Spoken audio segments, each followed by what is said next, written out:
Chamo-me Carlos Augusto Alcântara Machado, sou sergipano de Aracaju, nasci no dia 6 de janeiro de 1962, festa de Reis. Sou filho de Paulo Almeida Machado, bancário do Banco do Brasil, advogado e professor da universidade, e de Maria Alice Alcântara Machado, dona de casa. Graduei-me em Direito na Universidade Federal de Sergipe, no ano de 1983, segundo semestre. Ingressei no Ministério Público no ano de 1991.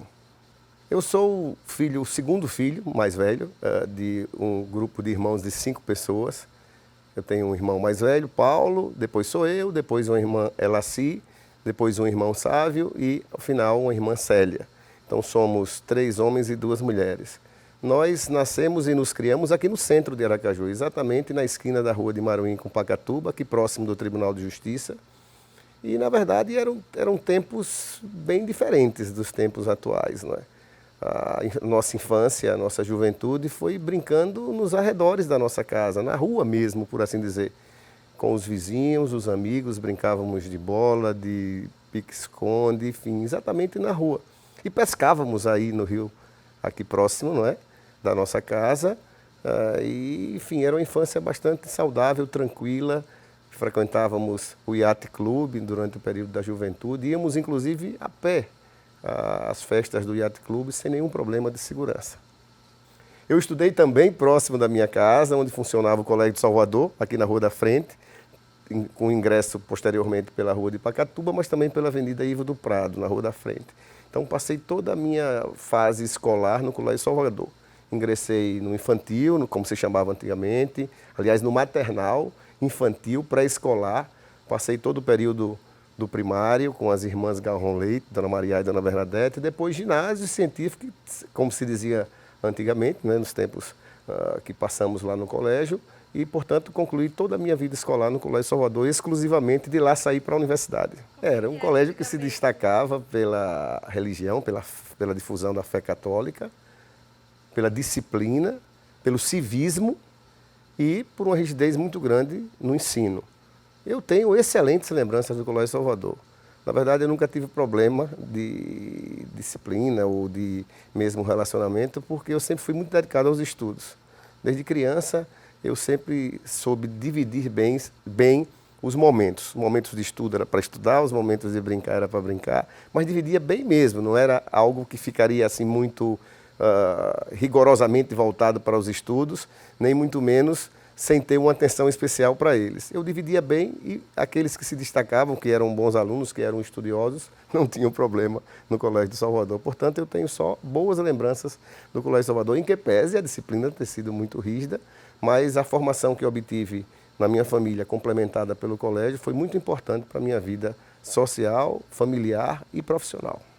Na verdade, assim, na infância e na adolescência, eu não tinha uma linha profissional definida, nunca tinha pensado efetivamente em cursar Direito. Eu, quando me entendi por gente, inicialmente eu pensava em ser militar do Exército, porque achava bonito as paradas, 7 de setembro, os desfiles militares na Semana da Pátria.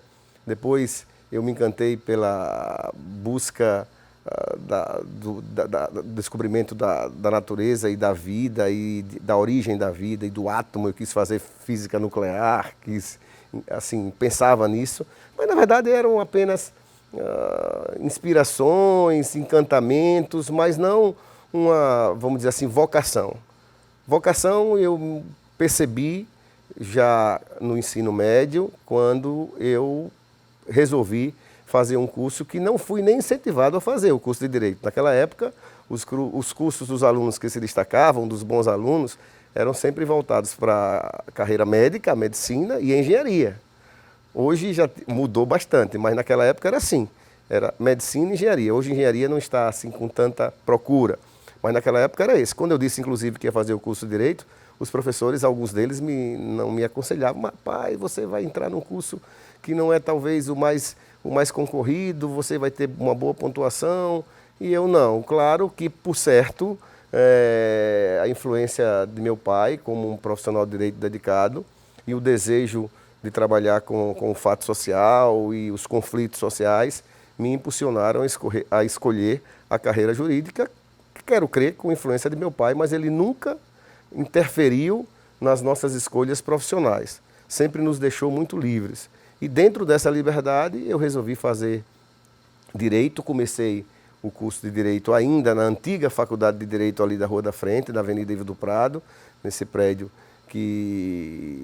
antigo, que hoje é Cultarte, ali próximo do Museu da Gente Sergipana. E depois, logo em seguida, nos primeiros semestres, fui transferido para a Universidade Federal de Sergipe, recém-fundada já no campus ali em São Cristóvão. E, na verdade, foi um rompimento com a tradição, no primeiro momento, que representava um corte e uma perda com o curso de Direito tradicional, num prédio antigo, não é? Num prédio que representava a história do curso de Direito desde a sua fundação, mas, ao mesmo tempo, uma compreensão de universidade, onde todos os cursos se cruzavam, todos os estudantes estavam juntos, assim, num entrosamento importante e numa compreensão efetivamente de universidade de conhecimento. Então tinha pontos positivos e tinha pontos negativos. Os pontos positivos exatamente começar a se ter uma compreensão de um curso não exclusivamente voltado para aquele conhecimento específico, reduzido, limitado, não é, numa visão interdisciplinar, transdisciplinar, porque você passava a conviver com pessoas que tinham formações e vocações diferenciadas. Então, essa abertura do conhecimento para outros horizontes me parece uma coisa importante, não é? Essa abertura para outros grupos, para outros pensamentos, enfim, uma visão efetivamente do que se pensava com a universidade, com a fundação de uma universidade. Então, esse foi um ponto positivo e importante. Como ponto negativo, eu diria que as turmas não ficaram tão unidas como era no passado. Não é porque a gente seguia todos os anos, só mudava de sala, mas sempre naquele mesmo ambiente. Não é? E uma visão assim mais tradicionalista, como o direito sempre cultuou. Não é?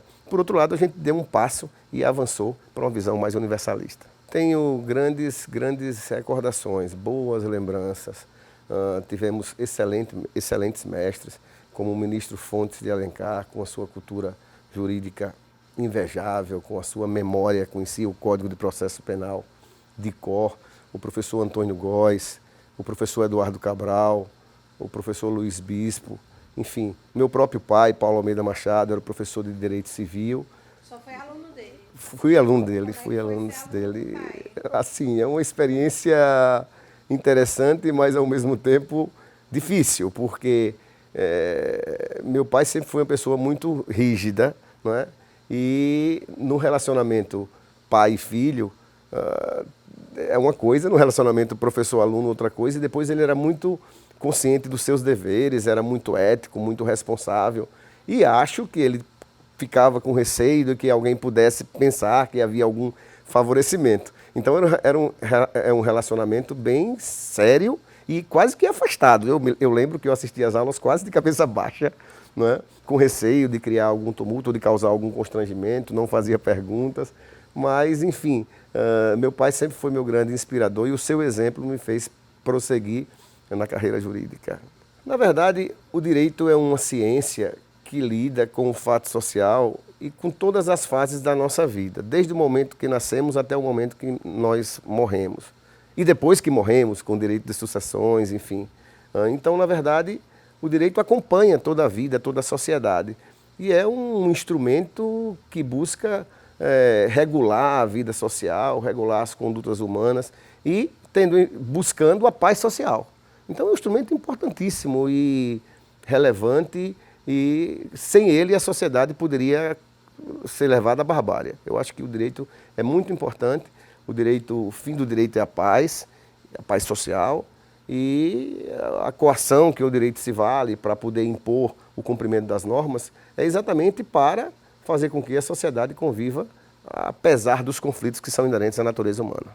Na verdade, o grande amor, vamos dizer assim, do estudante de direito no início do curso sempre é o direito penal, não é? Que é um direito apaixonante, e nós tivemos excelentes mestres. Eu me recordo da professora Jussara Leal, com as suas noções profundas do direito penal, a professora Eugênia Ribeiro, com criminologia, e o professor Eduardo Cabral, não é? Que nos ensinava a aplicação do Código Penal, os tipos penais específicos. Então, essa é a nossa grande primeira paixão, não é? No momento inicial. Mas eu sempre me identifiquei também com o direito público, que depois se tornou a minha área de especialização. Então, o direito constitucional, o direito administrativo e o direito tributário. Veja, naquela época era um pouco diferente dos dias atuais. Nos dias atuais eu tenho acompanhado a média alcançada pelos alunos que recebem essa medalha do mérito estudantil, é uma média muito alta, 9,5, 9,6, 9,7 hoje. Naquela época não era assim não, naquela época o ensino era muito mais assim, era mais rigoroso talvez. A minha média foi 8,4 e naquele momento foi a média geral ponderada maior da universidade, não foi do curso de Direito, porque hoje era feita assim, era feita uma cerimônia unificada, normalmente eu me recordo era feita no ginásio Constâncio Vieira, de todos os cursos da universidade, com o reitor presente, e para mim foi uma surpresa, eu não sabia, e no dia dessa solenidade fui chamado para receber como a maior média geral daquele semestre, entre todos os formandos de todos os cursos da Universidade Federal de Sergipe. Foi uma alegria muito grande, uma emoção muito grande. Medalha essa que meu pai tinha recebido quando era estudante de Direito. Bom, eu sempre gostei muito de estudar e de ensinar. Quando eu estava na universidade, eu já ensinava.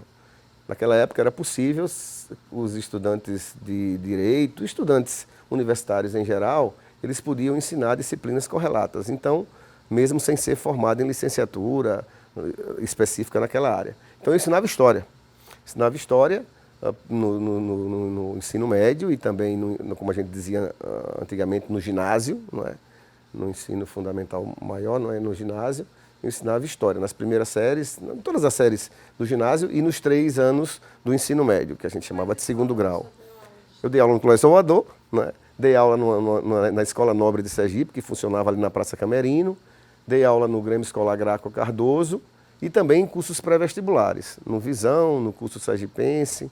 Então, sempre aula de história, da 5ª série à 8ª, que era o antigo ginásio, e depois no primeiro, segundo e terceiros anos, e no pré-vestibular. Durante o período da universidade. Quando eu saí da universidade, eu quis continuar os estudos e, influenciado por meu pai, que era professor de Direito Civil, eu resolvi me especializar em Direito Civil. Só que eu escolhi uma universidade em outro estado, influenciado, conduzido, orientado pelo professor de Direito Constitucional, Carlos Aires Brito, depois ministro do Supremo Tribunal Federal. E o professor Aires Brito me levou para a PUC de São Paulo para lá me especializar. Eu iria fazer a seleção para o mestrado em Direito Civil, só que no percurso, o ministro Aires Brito, durante o voo, eu fui só com ele, meu pai não foi, eu fui conduzido por ele, que ele ia me apresentar aos professores, que ele já havia cursado o mestrado e depois o doutorado lá na PUC de São Paulo, então ele ia me apresentar, me mostrar a universidade, enfim, me orientar. E durante o voo ele me fez um questionamento se eu não deveria refletir e escolher outra área para especialidade. Dizia ele que em Sergipe havia excelentes civilistas, muitos civilistas e bons civilistas, mas muitos comparativamente a especializado em Direito Constitucional, que havia muito poucos. Havia ele próprio, o professor Luiz Bispo, e não havia outras pessoas que se dedicassem ao estudo de Direito Constitucional. Então conversamos sobre isso e ele terminou me influenciando e eu naquele voo, quando fui fazer a inscrição junto ao curso de mestrado da PUC de São Paulo, eu não fiz em Direito Civil, terminei fazendo em Direito Constitucional, que é a minha grande paixão desde aquela época. Estou me referindo aí no ano de 1984 e de lá para cá me dedico e estudo diariamente o Direito Constitucional. Eu estudei ainda sob a égide da Constituição passada, a Emenda Constitucional número 1 de 69, e depois com a democratização do país, todo aquele movimento que o Brasil passou do período militar para o período da democracia, a Constituição de 88. Então, sou professor de Direito Constitucional desde aquela época, de 1984 até os dias de hoje. Na verdade, só um pequeno parêntese, eu concluí o meu mestrado depois, anos depois, junto à Universidade Federal do Ceará. Eu já estava como professor da Universidade Federal de Sergipe e a Universidade Federal do Ceará fez um convênio com a Universidade Federal de Sergipe para qualificar os professores que ainda não tinham mestrado. Eu já tinha todos os créditos, só faltava concluir com a dissertação. E aí eu aproveitei esse convênio, retomei os meus estudos no mestrado e terminei e concluí o curso com a apresentação de uma dissertação que depois se transformou no meu primeiro livro, essa dissertação. E aí obtive o título de mestre em Ordem Jurídica Constitucional junto à Universidade Federal do Ceará, orientado pelo professor Vili Santiago Guerra Filho, que tinha sido meu contemporâneo na PUC naqueles anos 80, quando eu fiz os créditos lá na PUC. Depois ele se tornou meu orientador, um grande filósofo do direito, e ele foi meu orientador no mestrado.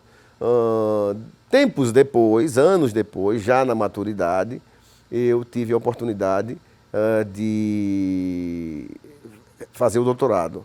Não é? Porque, na verdade, eu me sentia um pouco em débito com a PUC de São Paulo, que eu não tinha concluído.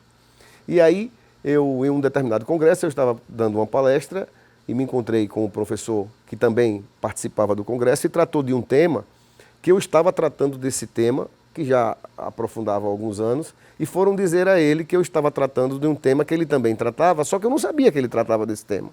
E aí eu fui apresentado a esse professor, que depois se tornou meu orientador no doutorado da PUC de São Paulo.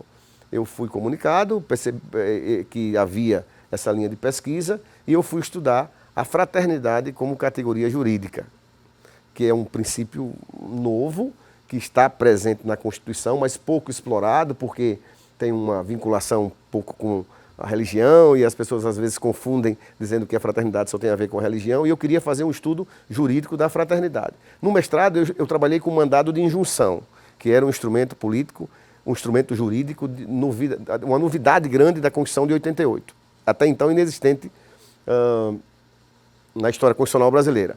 E no doutorado eu fui estudar o princípio da fraternidade numa perspectiva jurídica, porque sempre se estudou o princípio da igualdade e o princípio da liberdade, para fazer alusão ao tríptico revolucionário francês, liberdade, igualdade e fraternidade. Então havia estudos, muitos estudos, sobre direitos e liberdade, depois direitos de igualdade. E eu quis estudar a fraternidade, direitos de fraternidade, deveres de fraternidade, a fraternidade numa perspectiva jurídica, que foi a minha tese de doutorado. Eu fui orientado pelo professor Ricardo Sayeg, da PUC de São Paulo, e construí uma tese, a fraternidade como categoria jurídica. Essa foi a minha conclusão no doutorado. Sim, na Constituição Federal, em algumas constituições de países europeus, em outros documentos normativos, mas ainda, como diz o professor e filósofo, cientista político italiano Antônio Maria Baggi, é um princípio esquecido ainda. Não é? Agora que há um ministro do STJ trabalhando muito com esse princípio, o ministro Reinaldo Soares da Fonseca, mas o grande precursor da difusão do princípio jurídico da fraternidade, ou como ele dizia, do constitucionalismo fraternal, foi o ministro Aires Brito. Enquanto ministro do Supremo, ele aplicou muito a fraternidade e o constitucionalismo fraternal nos seus votos lá no Supremo Tribunal Federal. Vejam, há inúmeras situações do julgado do Supremo Tribunal Federal onde o princípio jurídico da fraternidade foi aplicado. Posso citar alguns aqui. Por exemplo, o Supremo Tribunal Federal, quando apreciou uma ação direta de inconstitucionalidade que tratava de gratuidade de transporte coletivo para idosos, para deficientes, e aí as empresas queriam buscar alcançar uma compensação ou em função do custo, e aí o Supremo trabalhou dizendo que o princípio da fraternidade explicava por que havia gratuidade desse transporte coletivo. Depois, na demarcação da reserva Raposa Serra do Sol, o ministro Aires Brito trouxe o princípio da fraternidade como fundamento também desse voto. No próprio direito penal, no Superior Tribunal de Justiça, há diversas situações de aplicação do princípio da fraternidade na concessão de habeas corpus em mães que têm filhos, crianças, para que com elas possam viver juntas respondendo o processo em liberdade, em prisão domiciliar. Enfim, há diversas situações, mas é um princípio que ainda está doutrinariamente em construção. Esse foi um dos meus livros também, não é? Que trabalha a fraternidade como categoria jurídica. Há diversos grupos de pesquisa no Brasil nesse sentido, mas nós estamos avançando ainda, porque é um processo inicial de construção e de difusão do princípio da fraternidade. Na Europa também há grupos de estudos nesse sentido. Eu participo de uma rede internacional que se chama Comunhão e Direito, que trabalha com a fraternidade numa perspectiva jurídica. Há também redes universitárias de estudo da fraternidade internacionais aqui na América Latina. e nas próprias universidades que participamos, há grupos de pesquisa que procuram estudar a fraternidade. Eu já participei de diversos grupos, diversos congressos nesse sentido. Há 2 anos participamos de um congresso no próprio STJ, no Superior Tribunal de Justiça, que tratou exatamente da relação entre direito e fraternidade. Como é que foi acompanhar essa mudança na Constituição, né? Bem, Tudo acontecer, né? primeiro o grande movimento social, não é, em busca das diretas já, depois o movimento que o país avançou para a Constituinte, enfim, a elaboração dessa obra-prima que é a Constituição de 88, na história do constitucionalismo brasileiro não tem nenhuma similar, nem similar, diria, não é? Com um catálogo muito extenso dos direitos fundamentais, a fundação de um Estado democrático de direito, tendo como base princípios importantíssimos como dignidade da pessoa humana, cidadania, pluralismo político, valores sociais do trabalho e da livre iniciativa, enfim, uma grande Constituição, um monumento, diria eu, no constitucionalismo contemporâneo. Não, na verdade é uma história um pouco tumultuada nesse início, porque eu me inscrevi no mestrado da PUC de São Paulo em Direito Constitucional e realizei 2 anos de estudo lá em São Paulo, que eram os créditos, as disciplinas do mestrado, e comecei a ficar inquieto que queria trabalhar, porque naquela época eu já comecei a dar algumas aulas, poucas aulas, mas não me sustentava. Eu me sustentava com a bolsa de estudos e com a ajuda de meu pai. Eu morava lá em São Paulo, inicialmente numa pensão, num pensionato com outras pessoas, depois fui morar na casa de uma família de amigos. Então eu passei 2 anos em São Paulo. E voltei para Caju, porque queria trabalhar, estava muito inquieto para isso. E comecei a trabalhar e terminei não apresentando a dissertação de mestrado. O tempo passou. O senhor começou a trabalhar como advogado ou continuou dando aula? Um pouco como advogado, mas não era algo que me fascinava. Eu tive pouca atuação na advocacia. Na verdade, quando eu retornei, o professor Uchoa, da antiga Faculdades Integradas Tiradentes, ainda não era universidade, funcionava ali na Rua de Lagarto, na Rua de Simão Dias, e ele me convidou, porque eu já tinha feito os créditos do mestrado, me convidou para dar aulas na Faculdade de Direito da Universidade Tiradentes, que ainda não era na época, e eu coordenei o curso juntamente com o professor Carlos Eduardo Bucô. Então eu era coordenador do curso, ele era o diretor do curso, eu era o coordenador e dava aulas de Direito Constitucional e de Introdução ao Estudo de Direito.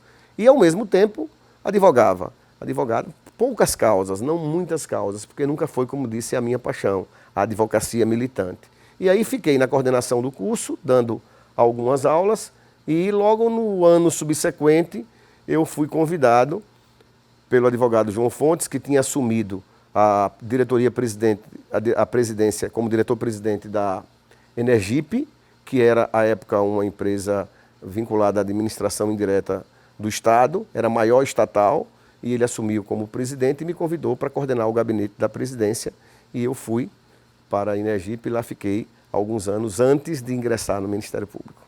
Sim, sempre continuei dando aulas. Como falei, eu comecei a dar aulas de Direito Constitucional lá na própria PUC de São Paulo, quando eu fazia os créditos do mestrado, e eu integrei a equipe do professor Celso Bastos como assistente, fazia os seminários nas aulas e também assumi uma disciplina na universidade, no curso de Direito da Universidade Brás Cubas de Mogi das Cruzes, do interior do estado. Então, naquela época eu já comecei a dar aulas, antes dava aulas de História, depois comecei a dar aula de Direito Constitucional e assim que retornei para Caju, na Universidade de Tiradentes, no curso de Direito da Universidade de Tiradentes, e nesta época que estava aqui nos primeiros anos, ainda não tinha concluído o mestrado, porque eu interrompi para começar a trabalhar. Veja, na verdade o Ministério eu comecei a dar algumas aulas na Universidade Federal de Sergipe como professor substituto, mas eu ingressei efetivamente na Universidade Federal de Sergipe depois do Ministério Público. O Ministério Público foi em 91 e a Universidade Federal de Sergipe como efetivo em 92, quase que concomitantemente. Sim, eu vou aqui parafrasear o ministro Aris Brito. Eu sou professor por vocação, efetivamente. Isso eu herdei de meu pai, por certo, não é? Então eu me realizo na sala de aula. Eu até brinco com minha família, com os meus alunos. Se eu estiver com dor de cabeça e for dar uma aula, for me encontrar num ambiente de aula e a dor de cabeça passa, após alguns minutos de aula, porque eu me realizo efetivamente. Eu acho que a partilha do conhecimento é uma tarefa extremamente nobre. Então você acumula conhecimento, partilha conhecimento e, como diz Paulo Freire, é um exercício da docência. A docência e a discência. Você ensina aprendendo, você aprende ensinando. E é um moto contínuo e o ensino faz com que você fique sempre com a mente trabalhando e se aperfeiçoando e mantendo contato com outras gerações, agregando conhecimento, agregando relacionamentos. É uma coisa realmente fascinante. Na verdade, eu fiz 2 concursos para a Universidade Federal de Sergipe. Eu fiz um concurso quando ainda estava em São Paulo, apareceu um concurso e eu fiz. Só havia uma vaga, eu passei em segundo lugar, mas perdi nos títulos, porque eu era bem recém-formado, não é? Perdi nos títulos. E logo em seguida teve outro concurso, eu fiz e a esse eu fui aprovado em primeiro lugar e nomeado, porque o primeiro só tinha uma vaga. Então eu passei o primeiro em segundo lugar e o segundo em primeiro lugar. E aí fui aproveitado já porque o primeiro concurso só tinha uma única vaga, não tinha como ser aproveitado. E quando abriu o concurso subsequente, eu me inscrevi e realmente fui aprovado em primeiro lugar. E fui. Foi da aula de quê? De Direito Constitucional, sempre.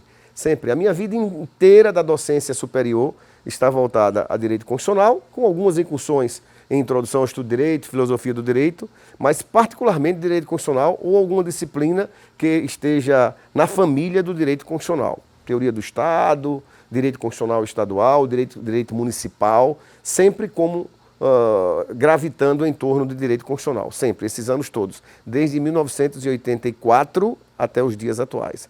Já se vão algumas dezenas de anos. Sim, eu quando fui para a UFES, eu não saí no primeiro momento eu me afastei um pouco da UNIT, por alguns anos, para me adaptar com essa nova atribuição, porque eu já era do Ministério Público e estava na UFES, mas depois eu consegui compatibilizar, que eu também tenho um carinho especial pela Universidade de Tiradentes, porque foi lá que eu comecei e continuo até os dias atuais, então, nas duas. Claro que eu não tenho uma carga horária muito grande. Eu, assim, no momento, já não sou mais um jovem como era no passado, vigoroso, então eu tenho poucas turmas. Na Universidade Federal de Sergipe, eu sempre trabalho com 2 turmas, e na Universidade de Tiradentes, exclusivamente com aulas no mestrado, e agora com o doutorado, que acabou de ser implantado na Universidade de Tiradentes. Na UFES eu trabalho na graduação, com 2 turmas, ou então uma turma na graduação e uma turma no mestrado, também da Universidade, do curso de Direito da Universidade Federal de Sergipe. Lá é mestrado em Constitucionalização do Direito, na UNIT é mestrado em Direitos Humanos. Cada época tem o seu encanto, não é? Cada momento histórico tem a sua característica. Claro que naquela época, mais anos passados, nos primeiros momentos em que ensinávamos, os estudantes eram estudantes profissionais, por assim dizer, né? Eles só estudavam, se dedicavam completamente aos estudos, tinham uma vida voltada para os estudos. Somente nos períodos finais ou nos anos finais do curso eles iam para o estágio. Hoje a juventude é muito inquieta, muito voltada para os meios de comunicação e para as redes sociais e para os instrumentos cibernéticos, informáticos que estão à disposição. Hoje talvez seja mais difícil ser professor do que ser aluno. Talvez ser aluno seja mais fácil. Ser professor é mais difícil. Por quê? Porque o aluno acompanha a aula do professor em tempo real no computador, até verificando se aquilo que ele está dizendo está de acordo com a jurisprudência dos tribunais, se está de acordo com a própria doutrina, com o pensamento dominante. Então é um constante teste.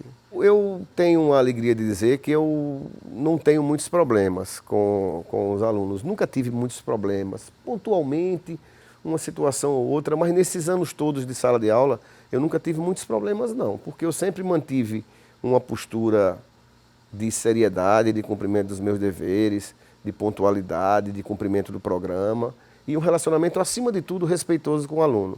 Então ele sabe até onde ele pode chegar e eu sei até onde eu posso chegar. Então eu confesso que eu nunca tive nenhum problema assim, de indisciplina muito séria.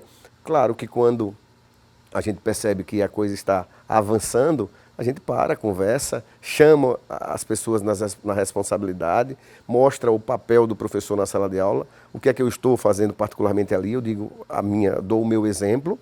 No primeiro dia de aula eu conto um pouco a minha história, não é?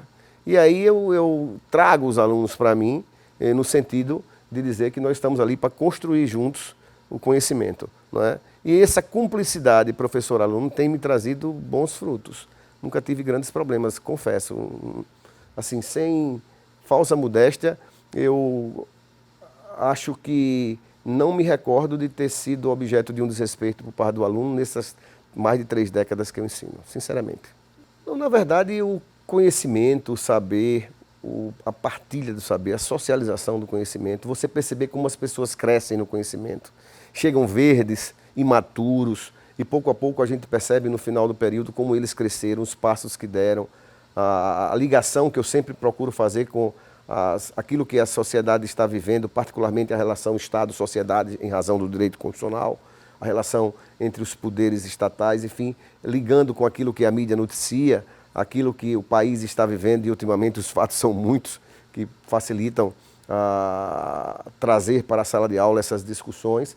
E, na verdade, a minha grande alegria é perceber no final do período como eles cresceram, não é? Como o conhecimento foi agregado, como eu particularmente cresci, não é? Cada período é uma experiência diferente e, eventualmente, quando acontece alguma homenagem, você se sentir útil, não é? Prazeroso você poder se sentir que deu uma contribuição para o crescimento, para a formação daqueles jovens, né? Então, adolescentes, jovens e já entrando numa fase adulta. É fascinante.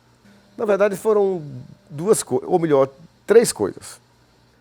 Nessa época, eu era advogado da Energipe, antes de fazer o concurso, e professor de Direito Constitucional da Universidade de Tiradentes. E eu, como advogado da Energipe, eu tinha uma atuação mais voltada ao direito administrativo, mas na perspectiva interna, né? Dava pareceres internos e trabalhava nos serviços internos daquela estatal. Cheguei a ser diretor administrativo da empresa, mas numa perspectiva interna, e não via mais, talvez foi uma intuição, viu? Não via mais como crescer na empresa, de avançar. Talvez foi uma intuição, porque depois ela foi privatizada e o serviço jurídico foi reduzido sobremaneira.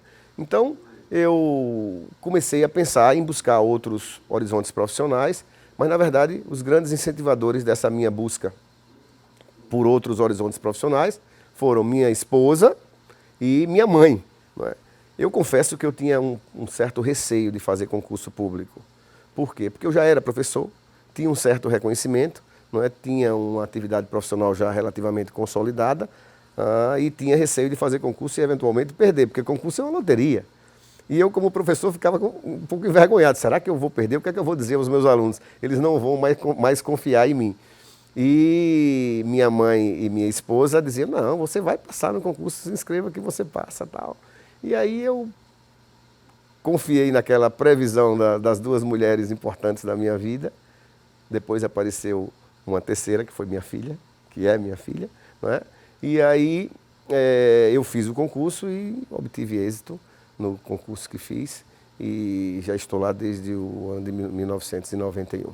Na verdade, eu terminei não respondendo completamente a sua pergunta, por que eu escolhi o Ministério Público. Então, eu disse, na verdade, o Ministério Público, antes da Constituição de 88, não me atraía, porque era uma atividade que vivia um pouco, assim, escondida, era meramente parecerista, só na área criminal, que tinha uma atuação mais efetiva, mas nas outras áreas não tinha, não era uma instituição de proeminência, era uma instituição importante, particularmente como titular da ação penal, mas com uma estrutura um pouco reduzida, enfim. Depois da Constituição de 88, o Ministério Público foi refundado.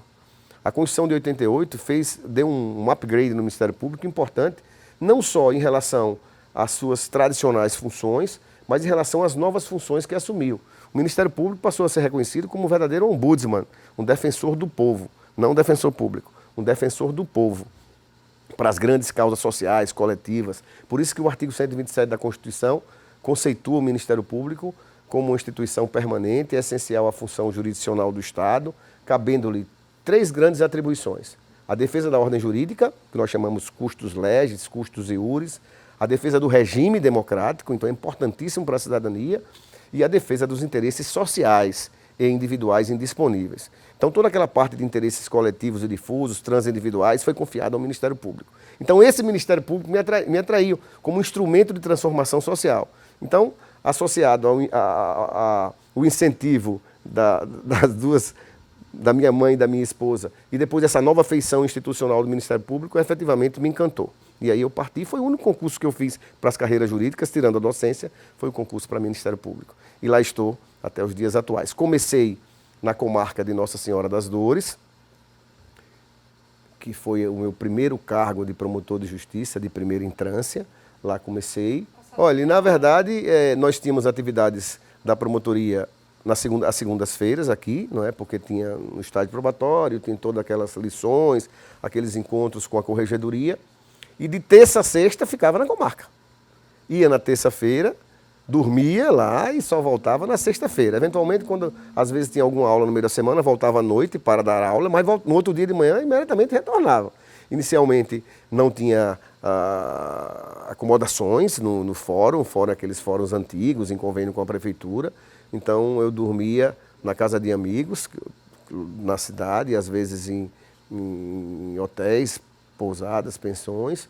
E depois, quando o fórum foi construído e as acomodações da magistratura e do Ministério Público no fórum passaram a existir, a gente ficava lá, né? Na verdade, naquela época era bem diferente do que é hoje, porque o Ministério Público era ele e sua máquina, exclusivamente. Não tinha estrutura, não tinha assessoria, não tinha quem datilografasse, não tinha secretária. Ele fazia absolutamente tudo. Era ele e a máquina, não é? A máquina daquelas que eram máquinas, não eram máquinas eletrônicas, não é como depois passaram a aparecer. Não é? Eu lembro que eu comprei uma pequena Olivetti portátil que apagava sozinha, era uma maravilha. Mas eram aquelas antigas máquinas Olivetti ou Hamilton que tinham fitas que você passava de um lado para outro, às vezes com duas cores, preta e vermelha. Enfim, eram outros tempos. Papel carbono, usei muito papel carbono nos meus primeiros tempos da promotoria de Nossa Senhora das Dores. E de lá depois eu fui removido para a promotoria de Laranjeiras, depois fui promovido para a promotoria de Lagarto, mais na área criminal, depois removido para a promotoria da infância e da adolescência, na área do ato infracional, aqui, e em seguida removido para a promotoria da Fazenda Pública, junto à 12ª Vara Cível. Tive a oportunidade e o prazer de trabalhar na minha última fase de promotoria, antes de ser promovido para procurador de justiça, com o desembargador Osório, hoje presidente do Tribunal de Justiça. Era ele como juiz e eu como promotor na 12ª Vara Cível. Foi meu último cargo de promotor antes de ser promovido para procurador. Nesse meio tempo, eu ocupei alguns cargos no Ministério Público de assessoria, não é? Então, fui promotor de justiça do Centro de Apoio Operacional do Ministério Público, depois promotor de justiça assessor da Coordenadoria Geral, promotor de justiça assessor da Corregedoria Geral, depois promotor de justiça assessor do Procurador-Geral de Justiça. Ocupei esses cargos internos, fui coordenador de ensino da Escola Superior do Ministério Público e também, logo em seguida, promovido para Procurador de Justiça, por merecimento.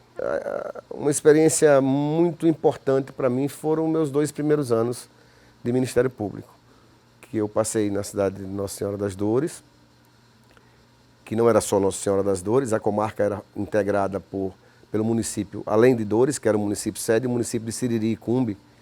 E o fato de você estar a serviço da sociedade, não é? Como o nome diz a profissão, ser promotor de justiça.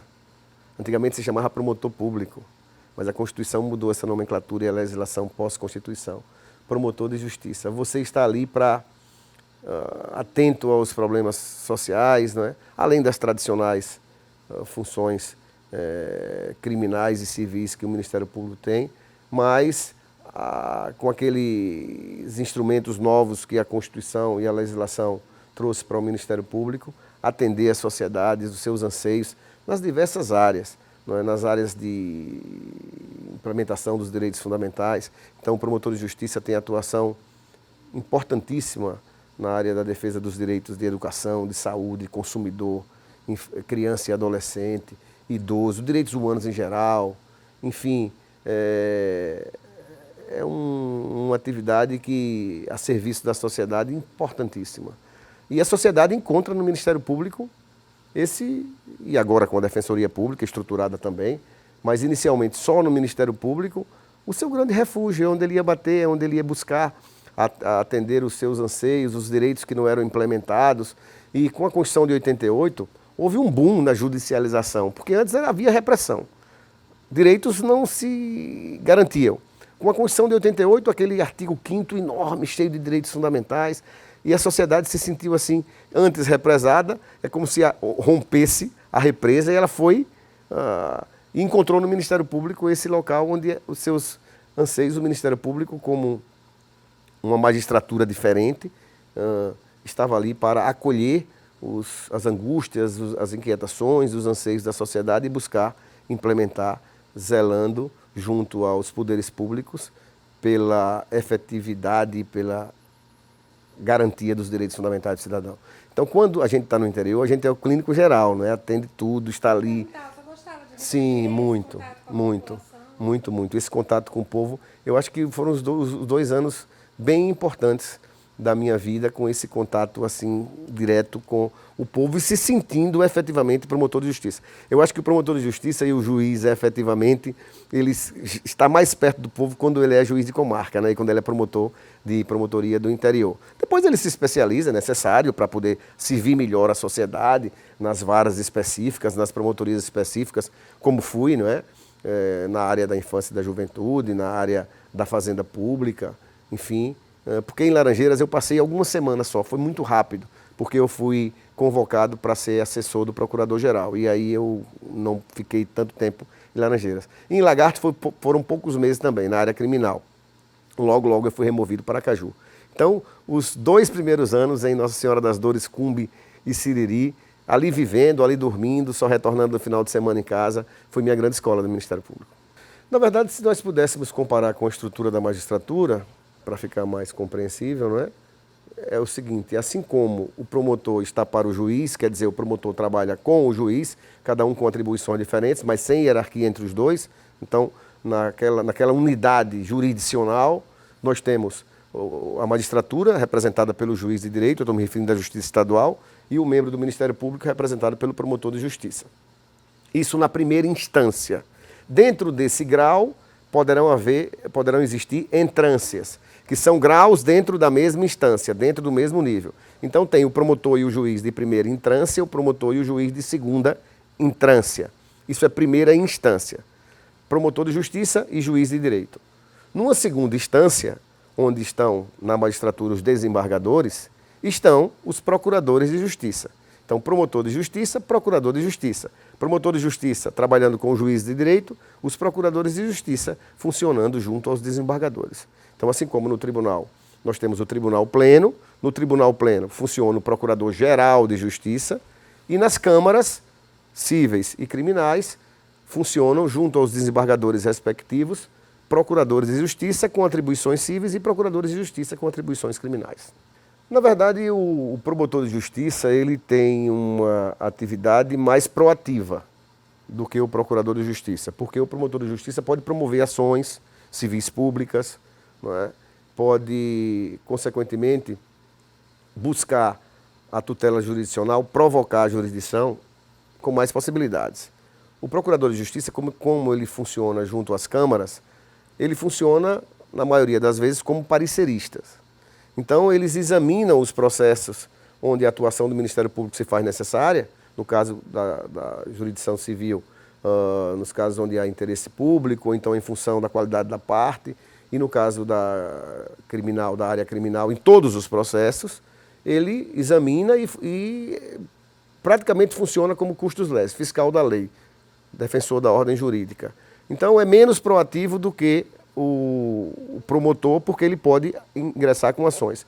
Na área civil, na área criminal, também pode, nos feitos de competência, por exemplo, denúncias criminais em face de prefeitos, por exemplo, é na Câmara Criminal. E quem ajuiza a ação, quem oferece a denúncia, quem deflagra a ação penal pública é o Procurador de Justiça. Mas são atuações tão importantes quanto, mas diferentes, diferenciadas, não é? Então, o promotor de justiça está mais perto, vamos dizer assim, da sociedade, o procurador de justiça um pouco mais afastado, no entanto, ele trabalha revisando os processos.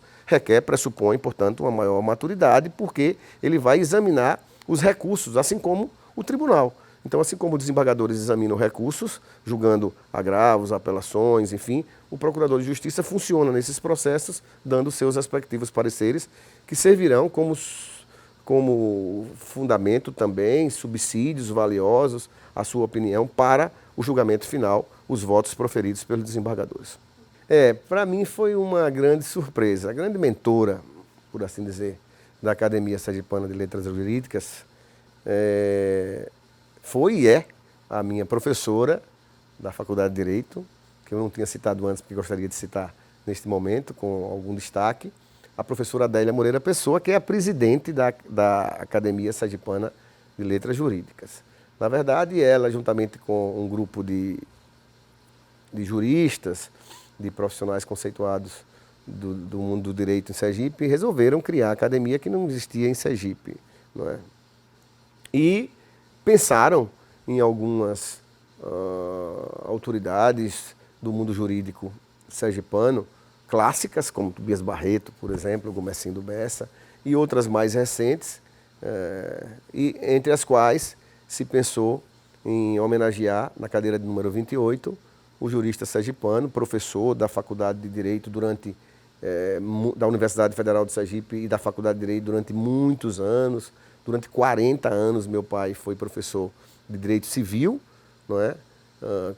Foi professor da antiga Faculdade de Filosofia e depois da Faculdade de Direito, e se aposentou como professor titular de Direito Civil da Universidade Federal de Sergipe, do curso de Direito, e foi professor durante 40 anos.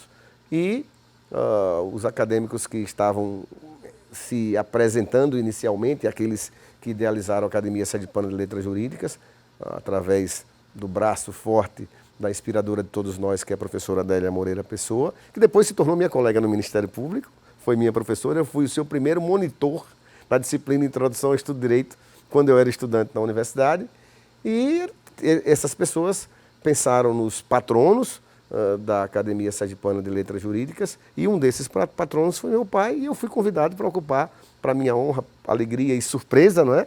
E assim, e emoção particular, ocupar a cadeira como fundador daquela que teve como homenageado meu pai, Paulo Almeida Machado. Meu pai, você fala? Formado em filosofia, teologia, letras, falava latim fluentemente, escrevia latim, conhecia o hebraico, conhecia o grego, não é? E nos últimos anos da sua jornada terrena, próximo a falecer, ele estava se aperfeiçoando em hebraico, num curso online, diretamente de Israel, não é? Então, ele foi formado, como disse, em filosofia, letras, teologia, direito e... Teologia ele já se formou? Sim, já maduro. Na verdade, ele começou a teologia e a filosofia porque ele foi seminarista. Filosofia e uma parte de teologia foi durante o seminário. Ele passou 9 anos no seminário. No ano que deveria ser ordenado sacerdote, ele entendeu que não era vocação e antes de se ordenar ele deixou o seminário. E aí ele já tinha cursado filosofia no seminário e uma parte de teologia, e depois, já na fase, já idoso, ele fez o curso de teologia aqui em Sergipe, indo para a Faculdade de Teologia aqui de Aracaju, mantido pela Igreja Católica, diariamente durante 4 anos.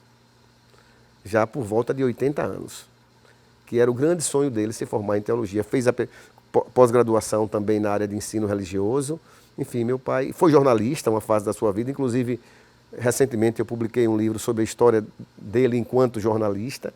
Enfim, meu pai foi uma pessoa, quando penso em meu pai, a imagem que vem na minha mente, além de uma pessoa extremamente íntegra, ética, com princípios muito rígidos, que deixou como herança para todos os seus filhos, como alguém que, quando eu me lembro da figura dele, ele ou rezando, meu pai rezava muito, era muito religioso, assim, encantado pelas coisas de Deus, fascinado pela Igreja Católica, pela doutrina da Igreja Católica, pelo magistério da Igreja Católica, que continuou mesmo quando deixou o seminário, enquanto um cristão autêntico. Eu sempre dizia que ele era um sacerdote da humanidade. Não conseguiu, não teve vocação para ser um sacerdote no sentido de obter o sacramento da ordem enquanto padre, mas era um sacerdote da humanidade. Então a imagem que eu tenho dele era sempre rezando. Meu pai rezava muito, acordava muito cedo e fazia aquelas orações que os padres fazem hoje, o ofício. Ele rezava muito cedo, antes de dormir e muito cedo, ou então estudando. Meu pai tinha uma biblioteca de mais de 30 mil livros. E ele morreu em razão da biblioteca. Ele contraiu uma fibrose pulmonar dos ácaros dos livros. E morreu disso. Mas vivia encantado pelo conhecimento, o saber para ele era inesgotável. A vida dele era ler e rezar. Estudar e rezar. Estudar e rezar. Eu sempre fui dedicado ao estudo, né? Desde criança, desde os primeiros anos, eu sempre me destaquei no colégio, depois na universidade, não é? Sempre fui muito... Eu tive o exemplo de meu pai e eu segui esse exemplo não só na profissão, mas também pelo estudo, não é? Aliás, eu estudo diariamente, todos os dias, não é? Apesar de já estar na fase avançada, chegando aos 60 anos, mas o estudo para mim é um prazer muito grande, não me cansa, é uma coisa natural, faz parte da minha rotina, do meu cotidiano, estudar sempre. E em razão desse estudo, eu materializei alguns desses estudos, algumas dessas pesquisas em obras jurídicas, não é? Eu só escrevi uma única obra não jurídica, vamos dizer assim, duas não jurídicas. Uma, no início, logo antes de me casar, eu escrevi um livro de poemas intitulado Instantes Perenes e dedicado à minha futura esposa, não é? E um livro sobre a história de meu pai enquanto jornalista, contando um pouco a trajetória dele no jornal A Cruzada, que havia aqui em Sergipe até o início da década de 70. Né? Um jornal que era mantido pela Arquidiocese, mas durante algum tempo foi um dos jornais mais importantes aqui do estado. Chamava-se A Cruzada. Fora esses dois livros, um de poesia e um livro, como falei, sobre a história do meu pai enquanto jornalista, eu escrevi livros jurídicos. Não é? Então eu publiquei a minha dissertação de mestrado, Mandado de Injunção. Essa obra, já 2 edições, eu já fiz 2 edições, que é prefaciado pelo ministro Aires Brito, meu grande mentor intelectual do campo jurídico, né? É meu pai originariamente, e ele que me encaminhou, que me orientou. Esse livro está na sua 2ª edição, já devia ter feito até a 3ª, mas tempo e para essa dedicação me falta. Espero, quando me aposentar, atualizar os meus livros. Então esse foi meu primeiro livro pela editora Atlas, né? Enfim. E depois, em seguida, ainda em razão da carreira docente, eu fui professor daquele curso preparatório para concurso, LFG, né? Luiz Flávio Gomes. Hoje tem vários cursos que são oferecidos online, né? Através da televisão, através de estúdios, onde as pessoas não precisam estar na sala de aula. Então, durante alguns anos, eu dei aula nesse curso lá em São Paulo. E aos finais de semana, acho que durante uns 5 anos, e dava aula nesse curso, preparava algumas aulas ao vivo para todo o Brasil e algumas aulas gravadas. E, em razão desse curso, eu publiquei um manual de direito constitucional pela editora Revista dos Tribunais, que é esta obra aqui, né? Que fazia parte da coleção Manuais para Concurso e Graduação, coordenado pelo professor Luiz Flávio Gomes. Então também é uma obra individual, não é? que tem quase todos os temas mais importantes de direito constitucional. É um manual para concurso público, né? Que foi publicado como minha 2ª obra individual. Depois eu publiquei várias obras, coordenei várias obras coletivas, algumas das quais com professores de fora do estado, outras com professores daqui de Sergipe. São várias obras, a mais recente é essa daqui, não é? Que foi fruto dos trabalhos de mestrado da Universidade de Tiradentes. Como? Essa é desse ano. Essa é desse ano, é o mais recente de todos, mas outros também publiquei lá na Universidade de Tiradentes também, como esse, tratando do tema Direito e Fraternidade, o tema que eu me referi para você. Os livros da academia, que sempre com a professora Adélia, com a professora Flávia Pessoa, com o Clóvis Barbosa de Melo, com o José Eduardo Macedo, alguns livros da academia, que nós publicamos também, coordenando a publicação, são obras coletivas, não é? Um outro aqui também da academia. E o meu primeiro livro de coordenação também foi no ano de 2002, não solo, mas é uma coletânea de trabalhos jurídicos com o professor Eduardo Lima de Matos. Esse foi pela Universidade Federal de Sergipe. Mais recentemente, eu publiquei a minha tese de doutorado, que é a Fraternidade como Categoria Jurídica, pela editora Apris, lá de Curitiba. Né? Esse é o livro que eu estou trabalhando atualmente no mestrado, que é exatamente o produto das minhas pesquisas já há alguns anos, que participo de, como falei, de grupos de pesquisa e de redes universitárias, trabalhando a fraternidade numa perspectiva jurídica. E esse de meu pai, não é? Como eu falei, sobre a trajetória de meu pai enquanto jornalista. Eu fiz aqui uma jogada, um jogo de palavras, uma cruzada jornalística, porque o nome do jornal era Cruzada. Enfim, então, algumas obras e diversos, para minha alegria pessoal, talvez centenas de artigos publicados em revistas. Não é? Enfim, sempre com uma dedicação muito grande nessa área acadêmica e especificamente jurídica. Mas, olhe, é muita dedicação. Muita dedicação. Ninguém consegue escrever sem trabalhar muito. Se diz que, às vezes, a gente pensa, fulano de tal é muito inteligente, ele trabalhou muito. Na verdade, a inteligência conta, mas não conta muito não. Se não tiver muito trabalho, muito suor, muita dedicação, muitas madrugadas perdidas para a pesquisa, essas obras, como é que saem? Porque, veja, sou casado, tenho 3 filhos, agora tenho um neto, enfim, tenho minha família mais alargada, eu tenho uma atividade religiosa junto a um movimento vinculado à Igreja Católica, que participo ativamente, tenho os trabalhos jurídicos do dia a dia no Ministério Público, com os pareceres, que são dezenas e dezenas, mais de uma centena de pareceres por mês. Já devo ter dado milhares e milhares de pareceres nessa minha carreira no Ministério Público. E associado a tudo isso, tem que ter tempo para escrever. Né? E escrever quando? Nas madrugadas, enfim, fazendo a pesquisa, porque ninguém escreve sem pesquisar. Não é? Os escritos não nascem do nada, é tudo produto de uma pesquisa.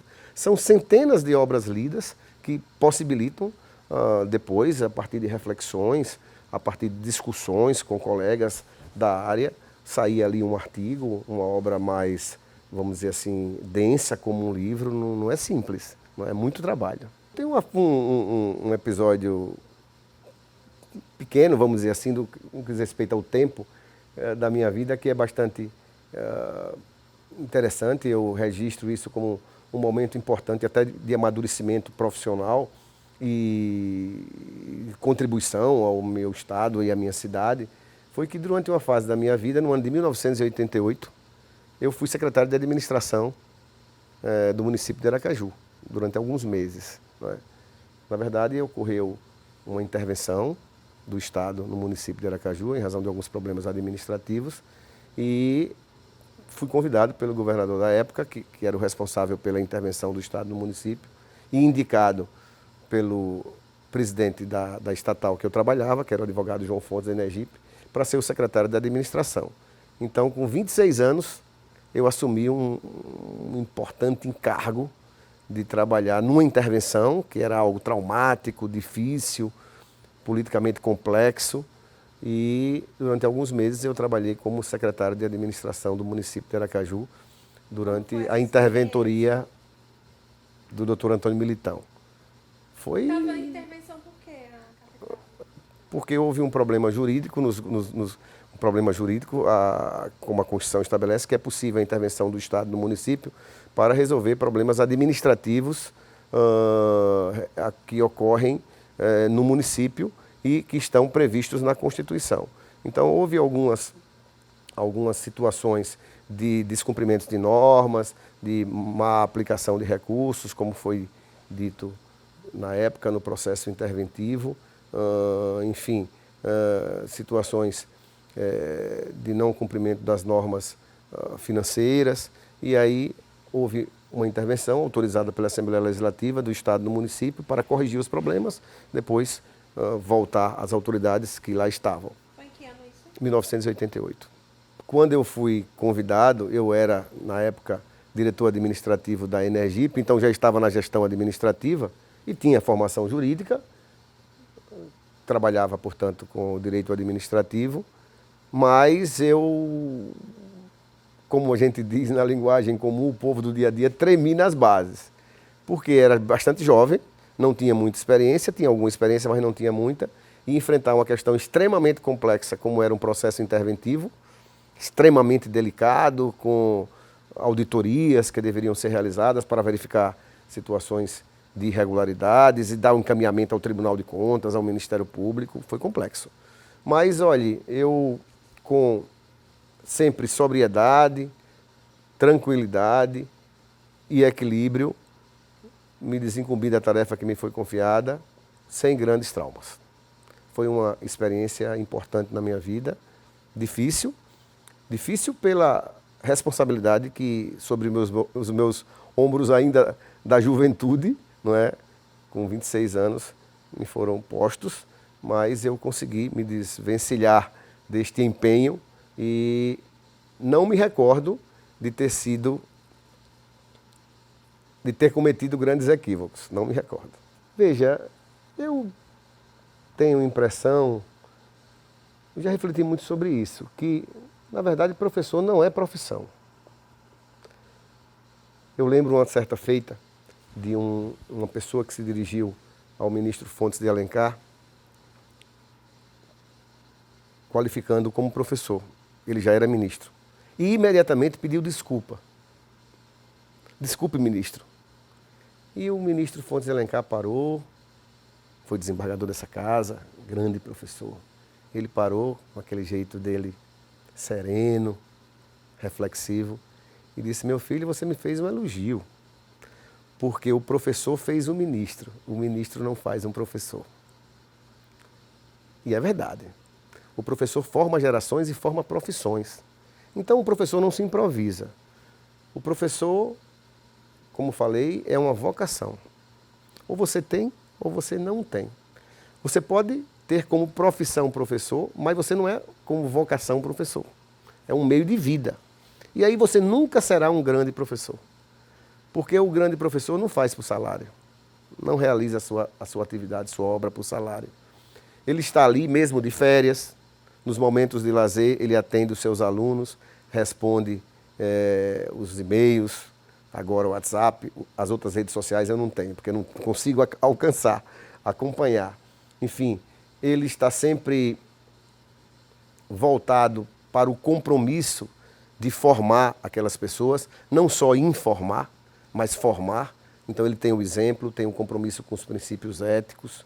Então, eu sempre me recordo do que diz a Constituição. A Constituição, quando trata do ensino, ela não fala só em formar profissionais. Ela fala em formar pessoas, cidadãos, e só num terceiro momento que ela se refere a profissionais. Preparação para o trabalho. Pessoas e cidadãos. Então, se o professor não tiver o compromisso de, no seu processo do dia a dia, de sala de aula e no relacionamento com os alunos, estar formando pessoas, cidadãos e profissionais, ele não é professor. Ele pode ter um trabalho como professor, não é ter sido formado com a licenciatura, mas está ali como profissão professor, mas não como vocação. Então eu tenho a impressão que não tem como se improvisar professor. Professor, ou você tem a vocação ou não tem. E tendo a vocação, você vai ter que ter o compromisso de efetivamente contribuir para a formação. E aí você tem que se formar.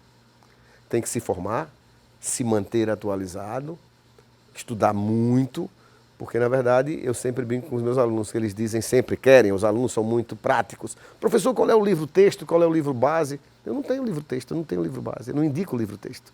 Eu não indico aquele livro que vai ser o que o professor vai seguir, os capítulos, não. Eu estou trabalhando com o tema.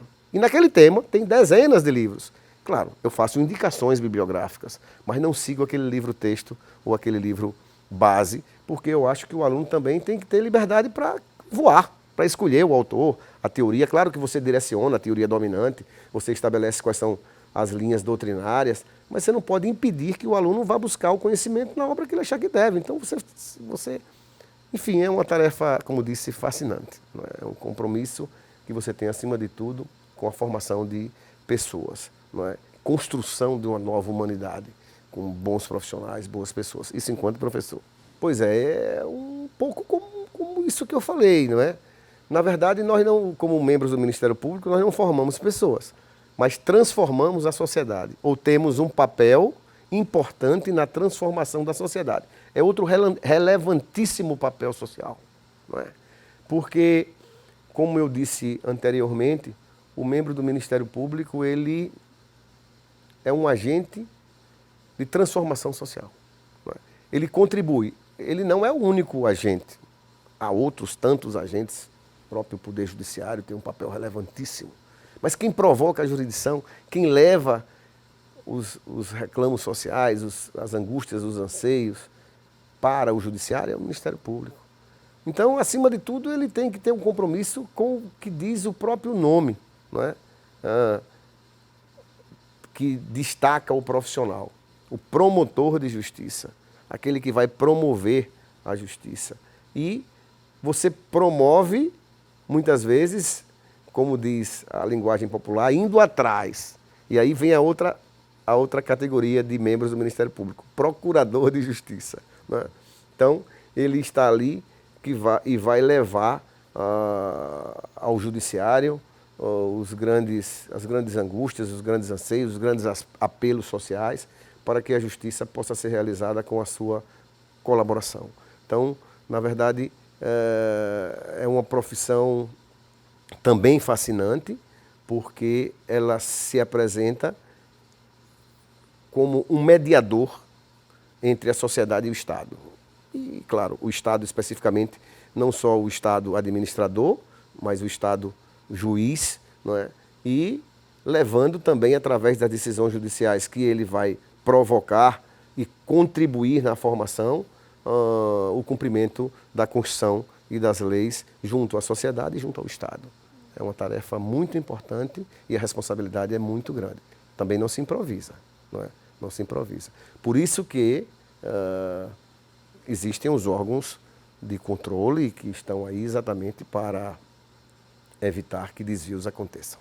Eu particularmente queria dizer que me sinto extremamente honrado, envaidecido, diria até um pouco, não é, no sentido positivo da palavra, de poder ser escolhido por aqueles que coordenam o projeto, pelos presidentes do TJ, desembargador Cesário anteriormente e atualmente o desembargador Osório, que capitaneiam, que estão na frente, que organizam e possibilitam a materialização desse projeto, que é um projeto relevantíssimo, e eu me sinto extremamente honrado por ter podido participar da minha contribuição na preservação da memória jurídica do Estado, não é? E daqueles que integram não só os quadros das instituições jurídicas do nosso Estado, magistratura, Ministério Público, mas também a Academia Sergipana de Letras Jurídicas. É importante preservar a memória do Estado, né? Preservar essa memória e, assim, as gerações futuras e aquelas gerações que já passaram por aqueles que participam do projeto estarão, assim, agraciados com a preservação da memória e da cultura jurídica sergipana. É um projeto meritório, um projeto muito importante. Quando eu vi outras personalidades que já passaram por essas lentes, não é? Por esses questionamentos que você faz, conduzindo aqui a entrevista, para mim é um motivo de muita honra, não é? Eu vi já outras personalidades que foram meus professores, que eu já aprendi com as suas lições, não só lições acadêmicas, mas lições jurídicas por intermédio dos seus votos, dos acórdãos aqui proferidos enquanto magistrado do Tribunal de Justiça. Eu fico muito feliz de poder participar desse projeto e contribuir um pouco, não é? Minimamente que seja, com a preservação da memória jurídica de Sergipe. Muito obrigado.